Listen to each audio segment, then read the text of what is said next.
Well, Ian, quarter of the way through the season, seems crazy to say that, it feels like we've only just started. It seems like a good time to take a bit of stock. Got the FA Cup at the weekend, a bit of break from league action. We're going to do something a bit different today, aren't we? We've compiled quite a few interesting stats and some clips which hopefully will illustrate to the supporters the truth behind those stats and also show maybe what's gone right and what's not going quite right so far. But before all that, I'd just like, sort of in brief terms, your opinion on how the season has started and how happy you are with the position that we're in right now. Yeah, I think we can say that we're not so happy with the position that we're in terms of league position and probably a points total. That's more of a reflection of the 3 games before Yeovil, really, where we didn't accumulate any points and they were quite disappointing results. But I think there's a lot of good things that we've done in the first 11 games. There's a lot of indications that the way in which we want to play and the way in which we're setting up and some of the foundations that we're putting in place are strong and they're good, but there's still a margin where now we know we've got to kind of build on that foundation and really start to certainly improve in some moments our own attacking final third and managing counter-attacks. So we there's certainly areas that we can develop at, but there's many things that have been good at the same time. So the foundations are there, but now it's really important that we start to kick on and improve from the point that we're at. We've compiled some clips to sort of help illustrate those stats, Ian, but just generally seeing us rank first in a lot of those areas but ninth in the league, that's obviously a bit of a contrast. How do you sort of summarise what you see there versus what you've seen in terms of results and performances?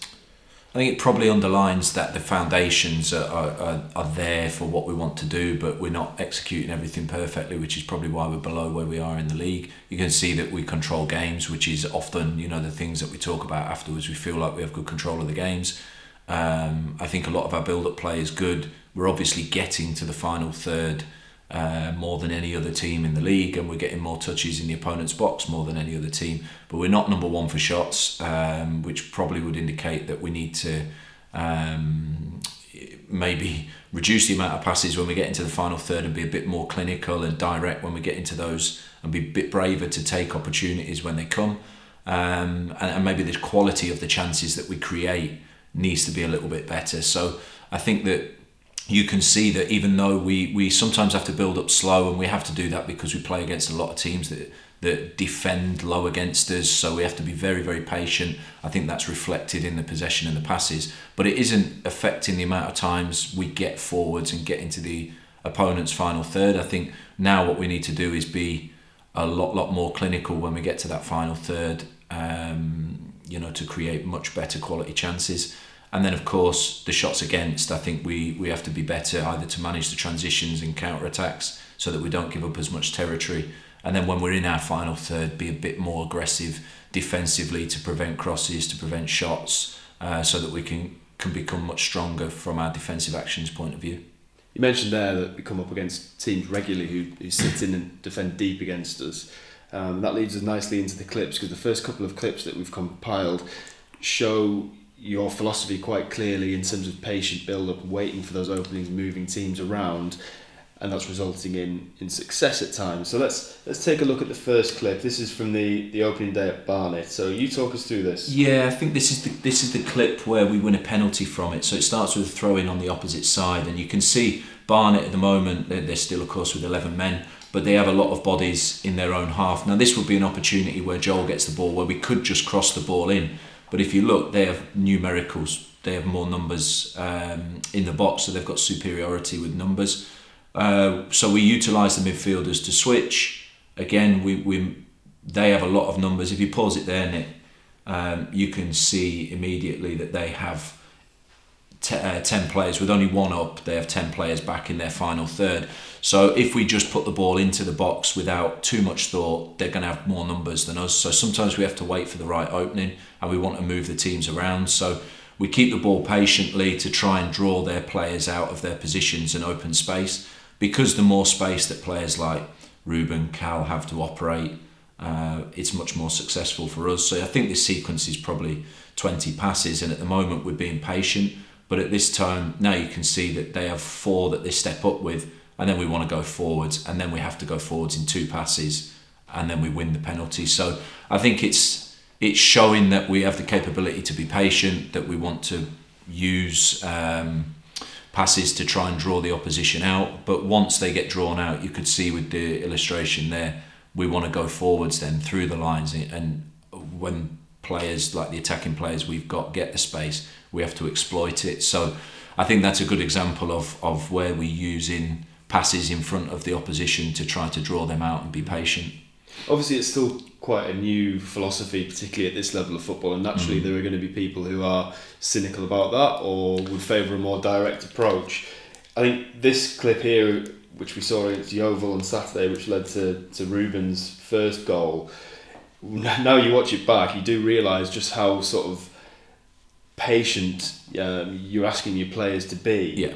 Just talk us through this one. Yeah, I think you see we regain from the long ball here, and then we set off. But immediately you can see that Yeovil retreat with 11 men in their own half. Now, if you pause it there, Nick, it's more than possible for us to be direct and kick the ball from our centre back straight to our centre forward. But the fact that they have 11 in their own half and we have 4 in our half probably means that we only have 6 up there. So it's 6 against 10. So we're hoping that we land on a second ball and create something from there. And I would rather favour a more structured approach where we can try to be more patient and wait for the opposition. So this does mean that we have to circulate the ball around. Of course, if we lose it here, there is an element of risk because we're closer to our own goal. I understand that. So you can see now that we are circulating the ball, but they're not coming out of their slots. They're not pressing us. So it's hard just to kick it in there. But now you see Brins tries to provoke. And again, some of the passes now, that pass backwards provokes pressure. But again, instead of kicking it, we play through the pressure. Now we start to make them chase. And when Chick sets it back, the next pass from Kyle Cameron, if you pause it there, Nick, now they have 5 players behind where our ball is. So now we've eliminated 5 of their players. But we needed maybe 10 passes to be able to do that. Now we get the ball to one of our attacking players who can beat, and then we get the space. And then you look at the amount of space that Ruben receives the ball in. That's what we want. I think if we just kick the ball forward, sometimes we're going to lose the opportunity to get Ruben in those kind of spaces more effectively because there's going to be a lot of bodies around him. So I think for us, or how I see the game, the importance is to have that level of patience, wait for the opportunity for the. So I don't see it as being not direct. I see it as being direct, but just direct at the right moment. Next couple of clips we've got highlight a couple of the more sort of improving elements of the game that you want to see going forward. Probably relating more to game management and decision making at key moments. So this is another one from Yeovil at the weekend. Just talk us through it. Yeah, this is a counter-attack moment. So we were defending well actually, and we win the ball back. And I think we get a really good transition at this moment. Now is an opportunity where I think we should finish this attack. So if you pause there, I would like Ruben to finish that now immediately, and I think he has the capabilities to do so. We nearly come to a chance and Woods gets blocked, but this is a moment where I think we can be more clinical into the final third and take that opportunity. So, we've discussed that, and I think you see on the next clip here, I think it's Halifax. Yeah, so this is the Halifax game, and we see another counter-attack opportunity. We play out of the pressure, and again, I think Eli comes in and plays it through to Cal, and this is another similar kind of situation where we're saying at this moment, instead of coming back inside, direct route to goal, can we finish the attack? So I think we've shown in our build-up, when we're patient, we do create the opportunities when we pull the opposition about. Now, when we do get some exposure, especially on counter-attacks, that we just finish these transitions a lot more ruthlessly. Thinking about the more defensive elements, this is the next clip. Yeah, again against Halifax, I think you see here, this is later in the game, and this is something, when we talked after, if you pause it there, Nick, we talk about game management, and one of our midfielders has stretched the game to try and get into the final third. We lose the ball with a straight pass, and if you look in the middle of the pitch there, it's wide open. So we have too many players low, not enough connecting midfield to attack, and then we get exposed. And I think these were the moments in this game where I felt that Halifax gained some momentum because they gained territory, and really for the amount of ball that we have, we should be able to kill the game off with better management. So again, these are areas that we're looking at and saying we need to be better in these moments. Now, we mentioned earlier, Ian, about facing up against teams who sit off against us, but we also come up against sides who press us, don't we? So how important is it, as these clips illustrate, to have a dynamic approach to how you attack opposition?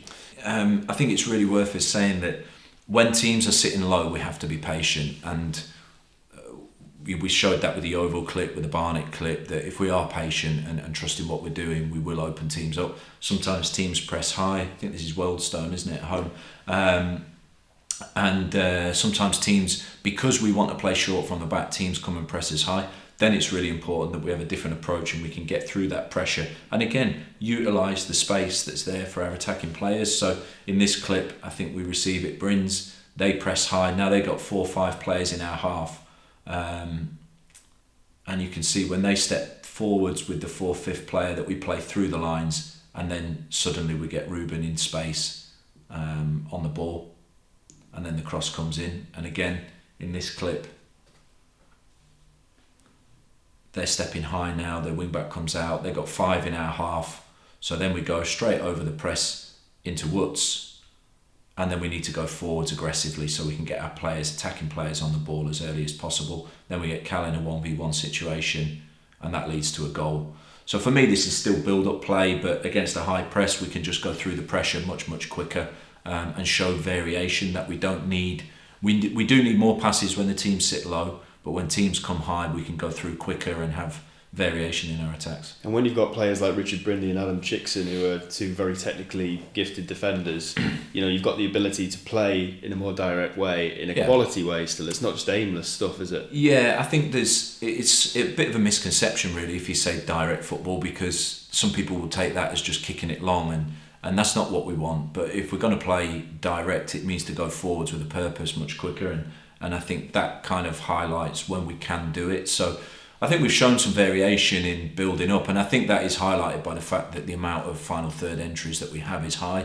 And you'll see maybe on one of the clips that we show next, just a little bit more clinical edge when we get in there. I think we showed it with the counter attacks, and this is another example, I think, against Aldershot, where we have good patient build-up. They have all 11 men back in their half. But then when we do get the opportunity now to go in behind, that we commit with more bodies, more aggressively into the box. So this sort of attack, when we get behind, the defensive line gets finished off. And how disappointing was it that one didn't result in a goal? Absolutely. So, I mean, we've had a few like that where I feel like we've got beyond them, and we've just got to be able to be that little bit more precise and clinical when we get into there. But like I say, I think the underlying thing is that we are controlling games, we are getting into the final third. It's now what we're doing when we get in there that we've got to be better at. So what would represent success? We're a quarter of the way in, presumably we'll do something like this probably at halfway again. Yeah. What would represent success for you? Because obviously being top of the league in a lot of these areas is a nice thing to have, I guess, but nothing compares to wins, goals and league position, does it? No, make no mistake, I'd happily come down on possession and passes and up on places in the league. That's important to me, that we get the results. I think we can do both. By now, I think we've got to, once we get into that final third, trust ourselves to execute more attacks, and behind the ball be better balanced, prevent counter-attacks, which is going to prevent less territory for the opposition, perhaps less set pieces and less shots on our own goal. So if we can be better at preventing other teams gaining chances and continue to be the best to get into the final third and more clinical, that's what I hope to see. So I hope to see that the chances that we're creating are better and clearer and higher quality. And have you had these conversations with the players? Is it a sort of do you go through a sort of a review process with them after a certain amount of time, or is it an ongoing sort of after each game sort of thing? I mean, it's difficult to take kind of stats or numbers just from one game, because the games can have a lot of randomness in them as well. So for me, it's important now that we've had 10, 11 games, we can reflect a bit on, and we can use these to help guide us in a certain direction of, look, this has been good, but this is where we've got to get better at. We've had those discussions, we're happy to be controlling games in the way in which we want to be able to play, but we know that it's not good enough if we're not top in other areas. So that they're the areas then that we've got to zone in on and focus at getting better at.